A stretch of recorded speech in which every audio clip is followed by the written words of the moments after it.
Dans cette capsule, nous allons appliquer la méthode que vous avez apprise dans la page précédente à l'aide de nouveaux exemples. Exemple 2. Nous avons deux couples, le couple 4-14, le couple 7-23. On n'a pas de mise en situation, on a simplement deux couples. Il faut retrouver la règle qui définit ces deux couples. C'est une règle affine, on vous le donne comme information avant de commencer. Donc, pour ce faire, on commence par trouver le taux de variation. Identifions nos couples. Le premier couple, on va le nommer X1, Y1, ou plutôt, on va associer chaque composante du couple à X1, Y1, et le deuxième, X2, Y2. Je vous rappelle que le 1 et le 2 sont simplement pour différencier les X et les Y. Pour trouver le taux de variation, il faut savoir quelle est la variation des Y ici. Pour trouver cette information, il va falloir faire 23 moins 14. Ce que la formule va nous demander de faire, regardez, le Y2, je l'ai identifié comme étant 23, le Y1, je l'ai identifié comme étant 14. Le résultat de cette soustraction, on va le diviser par la variation des X. Ici, je vais passer de 4 à 7. Quelle est la variation? Pour trouver la réponse à cette question, je dois faire ma soustraction. Vous l'avez ici. Regardez, x2 moins x1, qui était au dénominateur, ça va me donner 7 moins 4. On regarde ce que ça donne. 23 moins 14, ça fait 9. 7 moins 4, ça fait 3. Ça donne 3. 9 divisé par 3. Nous obtenons un taux de variation égal à 3. Donc, la formule fait le travail des variations dans le tableau. La formule fait la division pour vous pour trouver la variation. Maintenant qu'on a trouvé ça, pour trouver la valeur initiale est représentée par la lettre B. Le taux de variation, on a déjà trouvé qu'il est égal à 3. On le remplace dans la formule. Donc, on cherche maintenant 3x plus quoi? Ou plutôt, 3 fois le x plus quelle valeur va me donner un résultat en y. Parce qu'actuellement, ça ne marche pas. Si vous remplacez le x par 4, 3 fois 4, ça fait 12. Vous voyez? Puis le chiffre en bas, c'est 14. Il manque 2. 3 fois 7, 21. Il manque 2 pour arriver à 23. Ça veut dire que la valeur initiale est à 2. On va quand même le faire dans un calcul parce que c'est important d'expliquer comment on l'a trouvé. Je vais prendre un couple.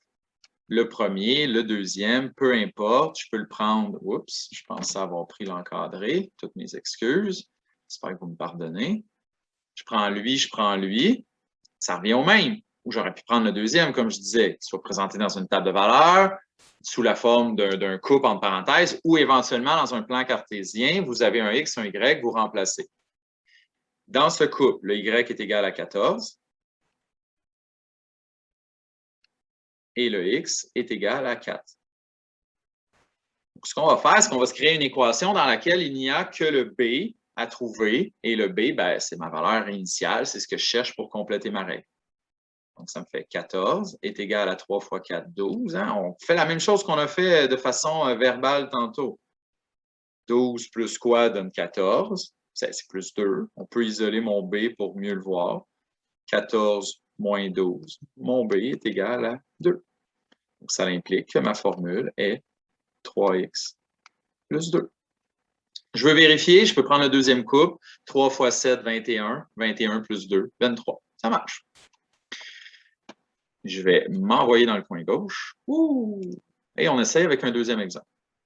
C'est la même chose. On veut pratiquer. Je vais vous en montrer plus qu'un pour être sûr qu'après, quand vous allez les faire par vous-même, vous allez être à l'aise.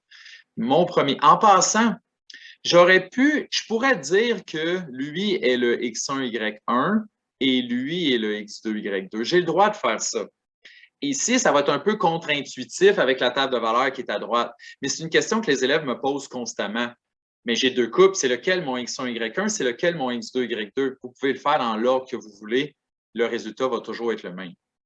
Ici, je vais quand même le garder dans l'autre ordre, pas parce que sinon ça ne marchera pas, mais parce que dans ma table de valeurs, c'est plus logique pour mes variations quand je les fais dans un sens que quand je les fais dans l'autre.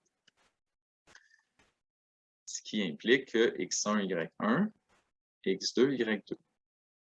Donc ici, j'augmente de combien? Ou en fait, c'est une diminution, si vous regardez bien. Si c'est une diminution, ça va vouloir dire que mon taux de variation va être négatif.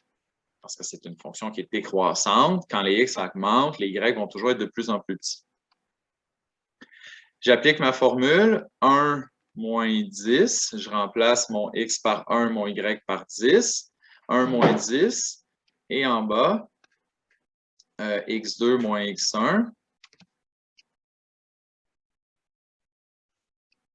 x2, c'était 5 moins 2.